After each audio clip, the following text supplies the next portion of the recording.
Okay, Joseph, let's see what happens looking through your images here. Um, as I said in the last critique, you need to work with your color balance. This whole image, as you see, very, very yellow in contrast, in color, excuse me. So I'm going to go in here. I'm going to go look and take a look at our saturation before we even do anything. I can go to color balance. I'll show you two different strategies here. I'll go to color balance, and if you have yellow, you need to add blue. If I added yellow, it gets worse. But by moving into the blue area, and then I also take a little bit of the cyan, take a little bit of red off the cyan. Look at the difference in the image, the color balance going from here down to here. It's much more accurate. Okay, so you need to take that time. You also need to flatten your images before submitting them. Watch the bottom. There you go. Now we can read. You want a little more space between your caption there as well. Okay, so let's go to the next one. Again, we got him in a side profile. You want to vary your images so they don't all look alike. Okay, you don't want to vary that.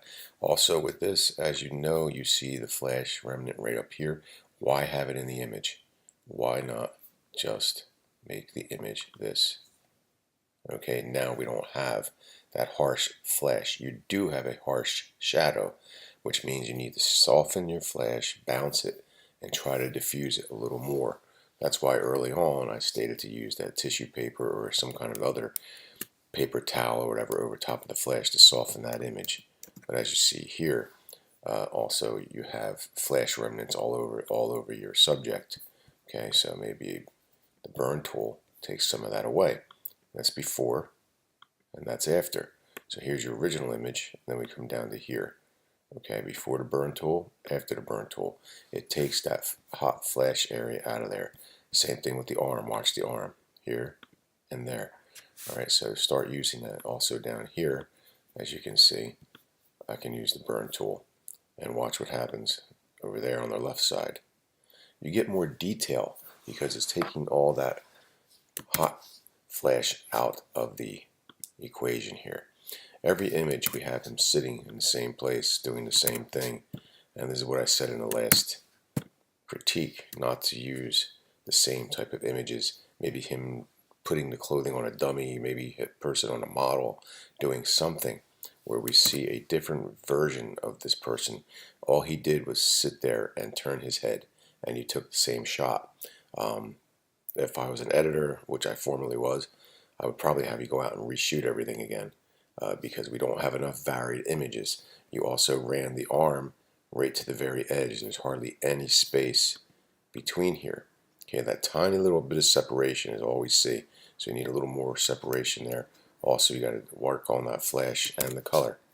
So I'm going to go through here, and again, he's sitting in the same place, and your shooting angles are all from the same place. You need to walk around. You need to shoot in varied positions. Stand on a stool, stand on a chair, sit on the floor, shoot from different angles, lay down on the floor. Give the viewer something different. We're seeing the same images over and over and over in this series. There we go again, the same thing. All he did was tilt his head and pick up his phone. You can't just do that. The images that you're submitting here look more like snapshots than thought out and composed images. Here again, she's dead center, which you don't want to do with your images. You need to have the rule of thirds utilized. Okay, you cannot have your images all the time with people and everything dead center. All right, you need to have,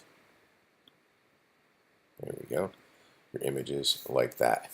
Okay, that's how you should be composing your images. Here it is dead center, and then here she is utilizing the rule of thirds, and again we got this light on that side. So you need to really, again, dead center, same thing.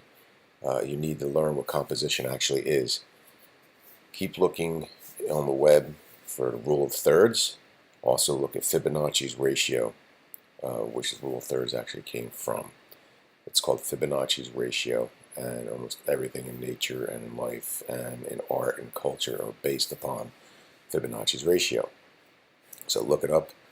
Also, when you're doing something like this with her image, okay, there's my dodge tool, and I just opened up the side a little bit, get the shadow open right there. Alright, so you really need to work on your images. Again, she's dead center. It's a good vertical shot, but again, you placed her dead center. Why, I don't know. It is not placed off to the side like that. Then you have utilized the rule of thirds rather than have her dead center. Okay. Now there are times where you may want an image dead center, but then you'll have convergence of lines and other things that lead the viewer into the image. Here you're just utilizing the same thing over and over, placing everything dead center. So you need to work on the composition of your images. As we can see, again, dead center. Why, I don't know.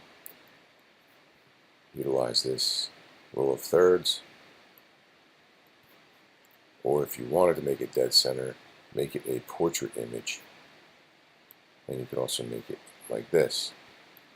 And that actually works because the knife is placed in rule of thirds, and that is also, the food is as well.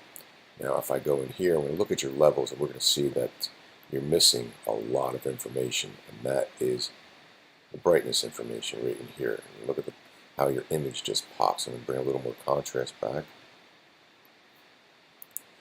Now you see how your image pops. And then from here, like it has a gray sheet in front of it, down to here, and it kind of just pops off the screen. If I wanted to, I can go back in, adjust my color balance. Is it too much yellow? Is it too much blue? Is it too much red? Let's see. Looks like it was a little bit too much red. So we got some of that red out. We went from here to here, a little more neutral. This is the way you want to work on your images. This is the way your images should be presented. This, again, everything is dead center.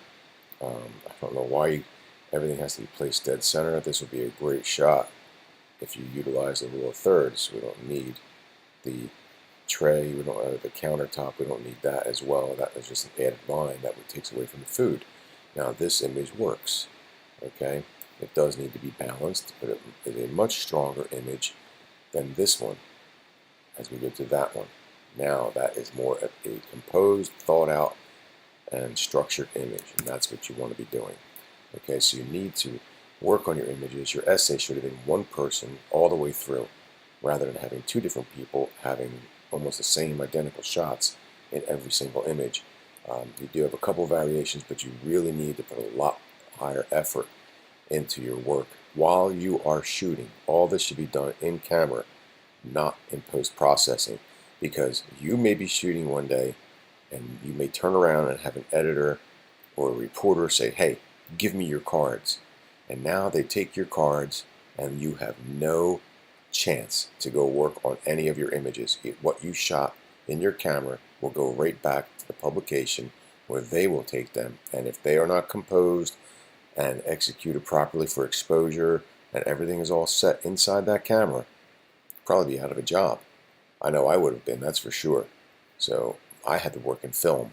So my film had better been shot perfectly in my camera at all times, because there was no time at all to work on images. There was time when you have a 5-minute deadline to get your images even processed. And that's going through all the chemicals and everything else when we had to work with film. So it was very different then, and you really had to strive to work in camera. A lot of people here say, oh, I shot 1,000 images this weekend. I'm thinking, good. Now, if you had to pay $1 for every single image that you shot, and you told me you shot 1,000 images, what would happen?